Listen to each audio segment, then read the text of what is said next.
তুমি কি জানো ৩০ বছর বয়সের পর তোমার জীবনের প্রতিটা সিদ্ধান্ত তোমার ভবিষ্যৎ নির্ধারণ করে? এই বয়সে ভুল সিদ্ধান্ত মানে সময়, সম্পর্ক আর স্বপ্ন সবকিছু হারিয়ে ফেলা। কিন্তু ভালো খবর হলো, তুমি যদি এখন থেকে এই ৭টা কাজ শুরু করতে পারো, তাহলে ৩৫-এ তুমি এমন জায়গায় পৌঁছবে যেইখানে যাওয়ার জন্য অনেকে কেবল স্বপ্ন দেখে। তাহলে চলো দেখি ৩০ বছর বয়সে এমন কোন ৭টি কাজ অবশ্যই করা উচিত। জীবনের প্রথম ২৫ বছর আমরা হয়তো পড়াশোনা করি, ভুল করি আর চেষ্টা করার সময় পাই। কিন্তু ৩০-এর পর সময় আর ক্ষমা করে না, কারণ এই সময় ঠিক হয় তুমি ভবিষ্যতে স্থিতিশীল, আত্মবিশ্বাসী ও সফল হবে কিনা। তাই আজ আমি তোমাদের সঙ্গে শেয়ার করব ৩০ বছর বয়সে এমন ৭টি জিনিস যা বদলে দিতে পারে তোমার পুরো ভবিষ্যৎ। ১. আর্থিক ব্যবস্থাপনার নিয়ম। ৩০ বছর বয়সে এসে যদি তুমি এখনও উপার্জনের সব টাকা কেবলমাত্র খরচ করার জন্য রাখো, তাহলে সময় এসেছে টাকার সঠিক ব্যবহার করার। ইনকামের ৫০% প্রয়োজনীয় ব্যয় করুন। এই অংশটি আপনার মৌলিক চাহিদা, যেমন বাড়ি ভাড়া, গ্যাস, পানি, বিদ্যুৎ বিল, খাবার, যাতায়াত এবং অন্যান্য প্রয়োজনীয় খরচের জন্য ব্যবহার করুন। ইনকামের ৩০% ইচ্ছা অনুযায়ী ব্যয় করুন।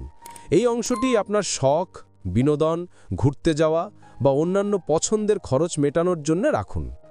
ইনকামের ২০% সঞ্চয় করুন।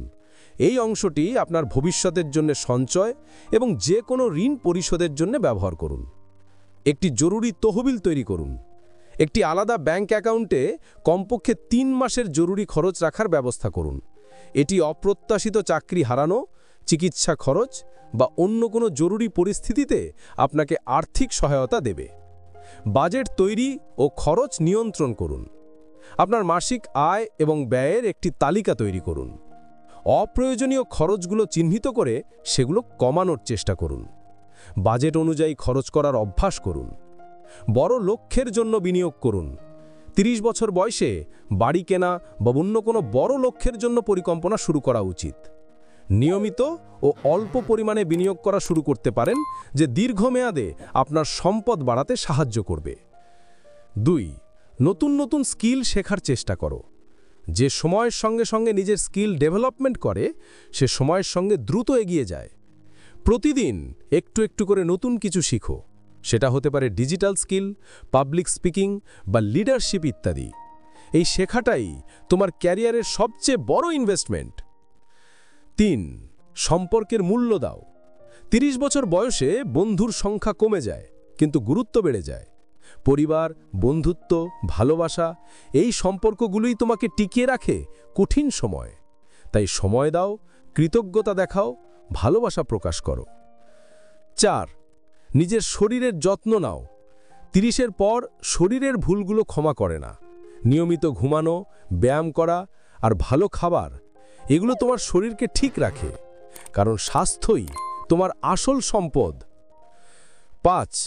মানসিক শান্তিকে প্রাধান্য দাও।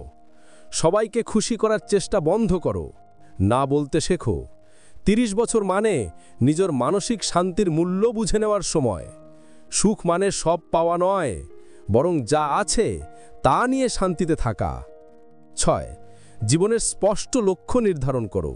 তুমি কোথায় যেতে চাও সেটা যদি না জানো, তাহলে যে কোনো রাস্তা ভুল মনে হবে। নিজের জীবনের জন্য স্পষ্ট ভিশন ঠিক করো। ১ বছর, ৫ বছর অথবা ১০ বছরের লক্ষ্য নির্ধারণ করো। ৭. ভয়কে মোকাবেলা করো। ৩০ মানে তুমি এখন প্রাপ্তবয়স্ক, কিন্তু ভয় এখনও তোমাকে আটকে রাখে। নতুন কিছু শুরু করতে ভয় পেও না।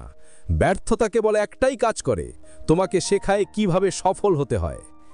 ৩০ বছর মানে নতুনভাবে শুরু করার সবচেয়ে সুন্দর সময়। তুমি এখনও অনেক কিছু করতে পারো, অনেক স্বপ্ন পূরণ করতে পারো।